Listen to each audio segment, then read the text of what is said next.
Salut, c'est Polo de la vidéo toute simple. Aujourd'hui, je vais t'apprendre à buzzer sur YouTube. C'est super simple. Premièrement, prends un pied comme celui-là. Très bon trépied. C'est du bon matos. C'est agréable. Super. Ensuite, allume ta caméra. Attends. Où sont les batteries? Ça fait rien, c'est pas grave. Ça doit être Tony qui les a prises. Tony, c'est mon assistant. C'est un brave type. On se débrouillera autrement. Super journée, ça fait plaisir. Bonjour à tous, j'espère que vous allez bien. Et aujourd'hui, t'oublieras pas quelque chose. Ah oui, merci. On est maintenant 5000 sur cette chaîne et ça c'est génial. Je vous l'annonce tout de suite, pour les 10 000, je vous réserve une surprise, mais je vous en dis pas plus. Bon allez, si, pour les 10 000, je vous réserve une vidéo de moi de quand j'avais 13 ans. Et en quelque sorte, c'est un petit peu ma première vidéo en tant que youtubeur.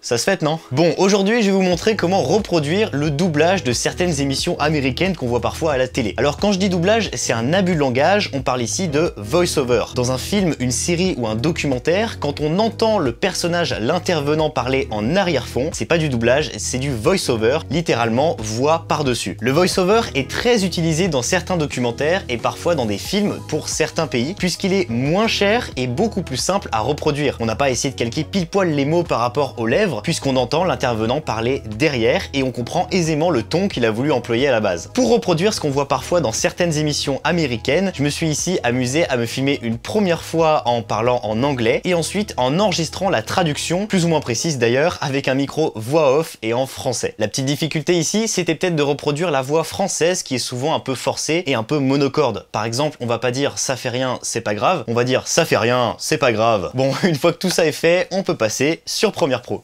Et en premier, on peut créer une séquence, mais ici j'en ai déjà créé une pour gagner du temps, donc j'ai plus qu'à double-cliquer pour l'ouvrir. Ensuite, on peut déjà lire le rush.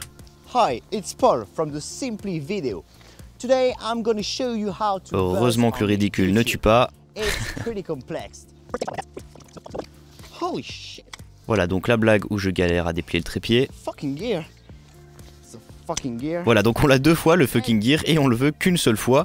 Donc on veut enlever cette partie là où je le dis donc une première fois, une deuxième fois. Pour enlever la partie avant du curseur, souvenez-vous c'est tout simple, on appuie sur W. Ensuite on vient chercher les petits morceaux de notre voix. Donc on ouvre dans le moniteur source et souvenez-vous, pour placer un point d'entrée et point de sortie, on appuie sur I et O. Donc on va déjà écouter. Salut, c'est Polo de la vidéo toute simple. Salut, c'est Polo de la vidéo toute simple. Aujourd'hui, je vais t'apprendre à buzzer sur YouTube. C'est super simple. Voilà, donc je me reprends à plusieurs fois et là l'idée c'est de choisir les meilleurs éléments et ensuite de les insérer dans la timeline. Donc déjà pour ne pas faire de bêtises, on peut verrouiller la piste vidéo 1 et la piste audio 1 et ensuite insérer les parties audio sur audio 2. Donc pour ça je mets mon curseur au début de la timeline et ensuite je viens placer les points d'entrée et points de sortie.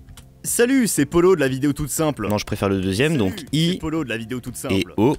Et ensuite insérer donc virgule. Je fais ça avec les autres éléments. Aujourd'hui, je vais t'apprendre à buzzer sur YouTube. Voilà donc sortie, entrée, insérer. Et je vais faire exactement la même chose sur l'ensemble du rush, donc timelapse.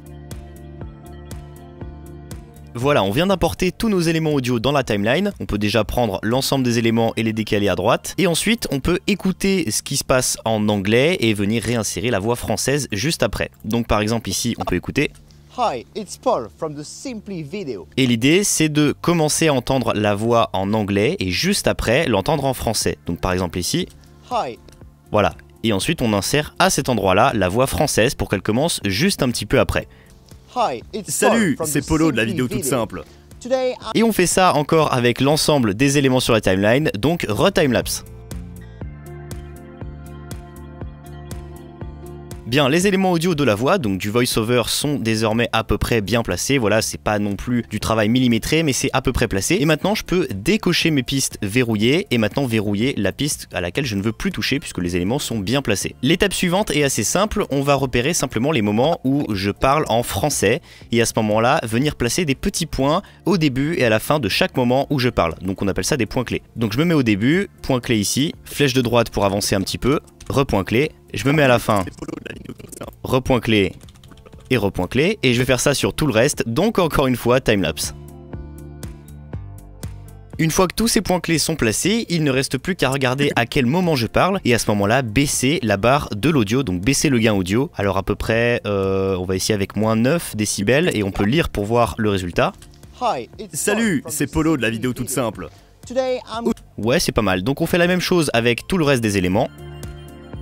Si jamais on veut avoir un peu plus de confort, je peux me mettre avec le curseur ici, appuyer sur Alt, et avec la molette de la souris, venir agrandir la piste, et ensuite un petit peu zoomer sur la piste. Voilà, on y verra plus clair ici.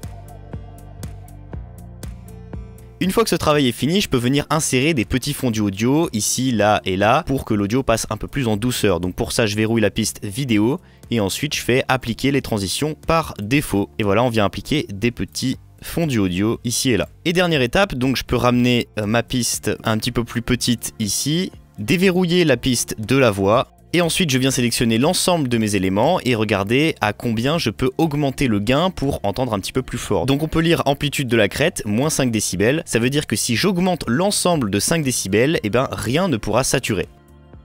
Donc allez, je peux augmenter par exemple de 4, ok. Et ensuite me mettre au début et venir lire le résultat. Salut, c'est Polo de la vidéo toute simple.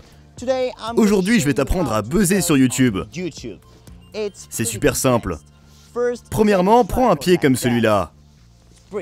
C'est du bon matos.